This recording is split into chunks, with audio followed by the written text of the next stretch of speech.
Hello दोस्तों, आप सभी का एक बार फिर से हमारे यूट्यूब चैनल पर स्वागत है। जैसा कि दोस्तों आप सभी का डीएलएड सेकेंड सेमेस्टर का जो आप लोगों का एग्जाम चल रहा है, तो द्वितीय प्रश्न पत्र प्रारंभिक शिक्षा के नवीन प्रयास जो आप लोगों का पेपर हुआ है उसके सोल्यूशन को लेकर के मैं आप लोगों के साथ हाजिर हो गया हूँ। तो चलिए हम लोग प्रश्नों को करते हैं। जैसा कि आप लोगों का पहला जो प्रश्न पूछा गया था, राज्य को 6 से 14 वर्ष के सभी बच्चों को निःशुल्क और अनिवार्य शिक्षा का अधिकार भारतीय संविधान के किस अनुच्छेद से प्राप्त होता है? तो ये आप लोगों का अनुच्छेद 21A से आप लोगों का प्राप्त होता है। अगला क्वेश्चन पूछा गया था कि प्राथमिक स्तर पर मातृभाषा में शिक्षा उपलब्ध कराने का दायित्व राज्य का है, किस अनुच्छेद में उल्लिखित है? तो यह आप लोगों का अनुच्छेद 350A में आप लोगों का इसका वर्णन है। अगला क्वेश्चन आप लोगों का था कि बाल अधिकार का प्रस्ताव पारित किया। तो बाल अधिकार का प्रस्ताव सबसे पहली बार संयुक्त राष्ट्र संघ ने प्रस्तावित किया था। अगला क्वेश्चन है आप लोगों का क्वेश्चन नंबर 4, भारतीय संविधान में शिक्षा विषय है। तो भारतीय संविधान में जो शिक्षा आप लोगों का विषय है वो आप लोगों का समवर्ती सूची का माना गया है। किसमें? जो शिक्षा विषय आप लोगों का समवर्ती सूची का है।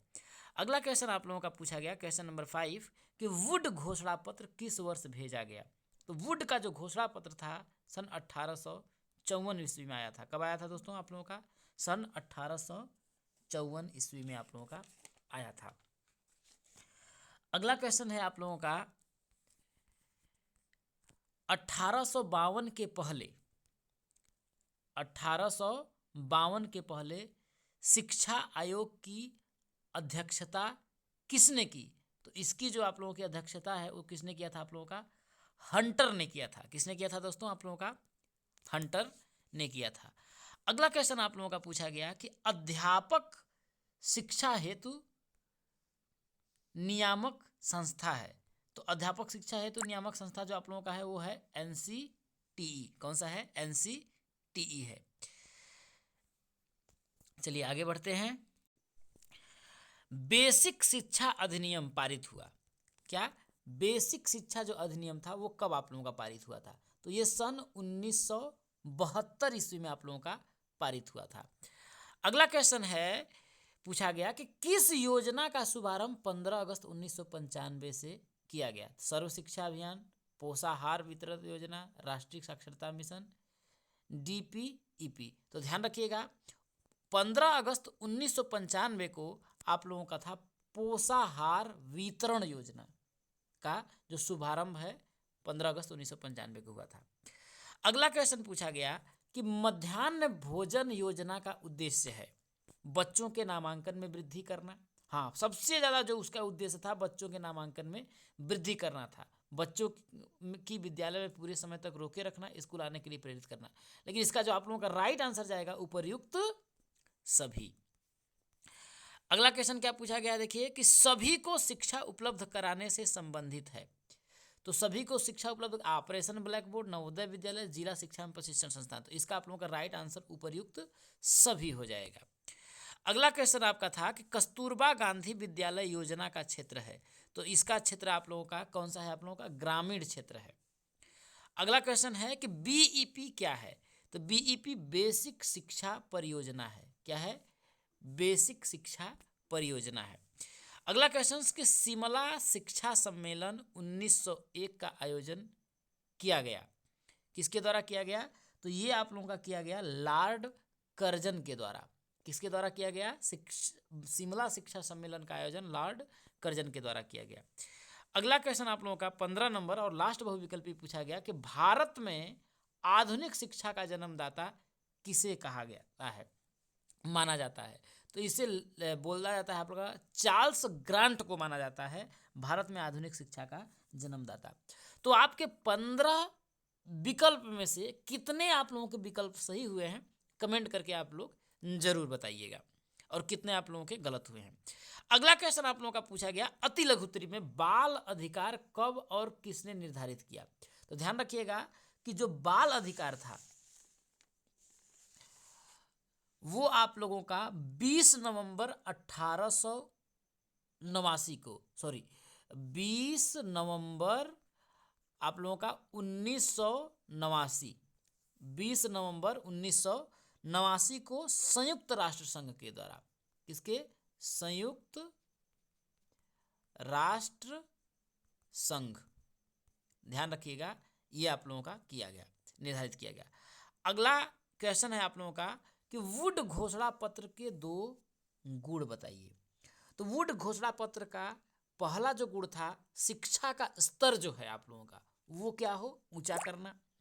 दूसरा, शिक्षण प्रशिक्षण जो विद्यालय हैं वो खोले जाएं, उसका उद्देश्य था। चलिए आगे बढ़ते हैं। अगला क्वेश्चन है, देखिए, कोठारी आयोग की नियुक्ति के 2 मुख्य उद्देश्य बताइए। तो कोठारी आयोग की नियुक्ति का जो मुख्य उद्देश्य था कि पहला तो शिक्षा में सुधार करना था, और शिक्षा ऐसी हो जो समाज की जो आवश्यकता है उसको क्या करे? वो पूरा करे। पहला आपका शिक्षा में सुधार किया जाए, दूसरा ऐसी शिक्षा दी जाए बच्चों को कि जो समाज की जो आवश्यकता है उसको क्या करे? वो पूरी भी कर सकती है। अगला, यशपाल समिति के कुल कितने खंड हैं? तो टोटल आप लोगों के 23 खंड हैं यशपाल समिति के। अगला है आप लोगों का, देखिए, पोषाहार वितरण योजना के 2 उद्देश्य बताइए। तो पोषाहार वितरण योजना का जो अगर उद्देश्य की अगर हम बात करें तो सभी जो नागरिक हैं वो आप लोगों का क्या हो, बोल सकते हैं कि बच्चों का जो नामांकन है उसमें आप लोगों का क्या हो? वृद्धि हो। बच्चों की विद्यालय में पूरे समय तक क्या करें? रोके रहना, स्कूल आने के लिए उनको प्रेरित करना। तो यही सब चीज़ें हैं। सर्व शिक्षा अभियान की विशेषताएं। तो सर्व शिक्षा अभियान की जो है विशेषता थी कि बच्चों के नामांकन में वो भी वृद्धि किया जाए, और सभी जो नागरिक हैं वो क्या हो जाएं? शिक्षित हों। प्रत्येक बच्चा जो है उसका स्कूल में नामांकन किया जाए। ये सब चीज़ें हैं। अगला है कि हंटर ने मुस्लिम शिक्षा के लिए क्या सुझाव दिए थे? तो हंटर ने मुस्लिम शिक्षा के लिए ये बताया था कि स्कूल में जो धार्मिक शिक्षा है उसको प्रोत्साहन न दिया जाए। हंटर ने मुस्लिम शिक्षा के लिए सुझाव दिया था कि धार्मिक शिक्षा जो है स्कूल में उसको प्रोत्साहन न दिया जाए और बालिकों को निःशुल्क शिक्षा दी जाए, ये उन्होंने कहा था। अगला है डीपीईपी परियोजना के 2 कार्य। तो डिस्ट्रिक्ट प्राइमरी एजुकेशन प्रोग्राम, तो पहला था कि जो भी मतलब डिस्ट्रिक्ट प्राइमरी एजुकेशन जो प्रोग्राम चलाया जा रहा है उसके सभी कार्यों का सही से क्या किया जाए? क्रियान्वयन किया जाए और बच्चों को निःशुल्क शिक्षा दी जाए। तो ये चीज़ आप लोगों का किया गया था। अगला आप लोगों का है, देखिए, कि भारत में ईस्ट इंडिया कंपनी का प्रवेश कब हुआ था? 1600 ईस्वी के लगभग। कब? 1600 ईस्वी। अगला है मिशनरी स्कूलों की 2 विशेषताएं बताइए। देखिए, मिशनरी जो स्कूल थी उसमें उसकी जो शिक्षा थी वो अंग्रेजी भाषा में दी जाती थी। किसमें दिया जाता था आपका? इसकी जो मिशनरी स्कूल थी उसकी जो इंग्लिश भाषा में जो है आप लोगों का शिक्षा दिया जाता था। और दूसरा, इस स्कूल को चलाने वाले जो थे ईसाई वर्ग के लोग थे, मतलब ईसाई धर्म को मानने वाले ही मिशनरी को चलाते थे। अगला आप लोगों का क्वेश्चन है कि कलकत्ता मदरसा की स्थापना किसने की?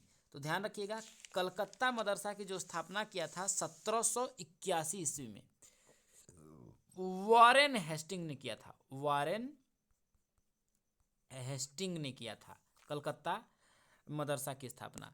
अगला क्वेश्चन है आप लोगों का, क्वेश्चन नंबर 27, कि धार्मिक शिक्षा के संबंध में हंटर आयोग के मुख्य सुझाव बताइए।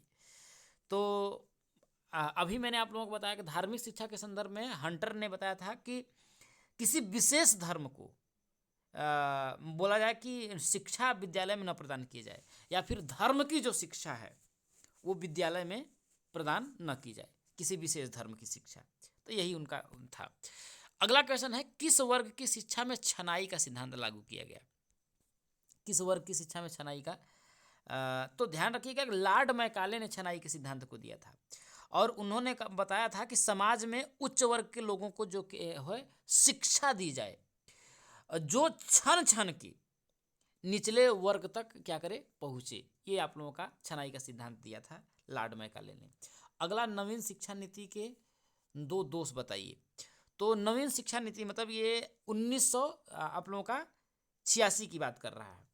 तो नवीन शिक्षा नीति का पहला तो था दोस्तों कि उसमें ये चीज़ स्पष्ट नहीं था कि सरकार का मतलब कि जो दायित्व है उसको स्पष्ट नहीं किया गया था कि कौन सा दायित्व केंद्र सरकार का है और कौन सा दायित्व राज्य सरकार का है। तो सरकार के दायित्वों का स्पष्टीकरण नहीं था। तो कौन सा दायित्व आप लोगों का राज्य का है और कौन सा केंद्र सरकार का दायित्व है, इसके बारे में उसकी जानकारी नहीं दी गई थी। अगला जो और आप लोगों का लास्ट आखिरी क्वेश्चन जो है अति लघुत्तरी, आचार्य राममूर्ति समिति की 2 सिफारिशें बताइए।